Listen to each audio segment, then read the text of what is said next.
इस्लामाबाद में ईद पर भी शहरियों से लूटमार का सिलसिला जारी है। मुल्जिमान ने I-9 में शहरी से मोबाइल फोन छीना और मज़ाहिमत पर गोली मार दी। इत्तला मिलने पर पुलिस एहलकारों ने मुल्जिमान का ताक़ुब किया।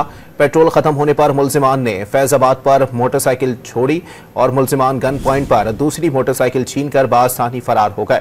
मुल्जिमान की मोटरसाइकिल छोड़ने और दूसरी मोटरसाइकिल छीनने की CCTV मंजर-ए-आम पर आ गई। इस्लामाबाद में ईद पर भी शहरियों से लूटमार का सिलसिला जारी है।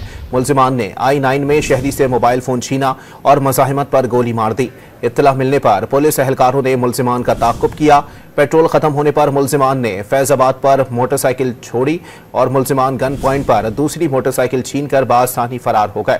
मुल्जिमान की मोटरसाइकिल छोड़ने और दूसरी मोटरसाइकिल छीनने की CCTV मंजर-ए-आम पर आ गई। इस्लामाबाद में ईद पर भी शहरियों से लूटमार का सिलसिला जारी है। मुल्जिमान ने I-9 में शहरी से मोबाइल फोन छीना और मज़ाहिमत पर गोली मार दी। इत्तला मिलने पर पुलिस एहलकारों ने मुल्जिमान का ताक़ुब किया। पेट्रोल खत्म होने पर मुल्जिमान ने फैज़ाबाद पर मोटरसाइकिल छोड़ी और मुल्जिमान गन पॉइंट पर दूसरी मोटरसाइकिल छीनकर बासानी फरार हो गए।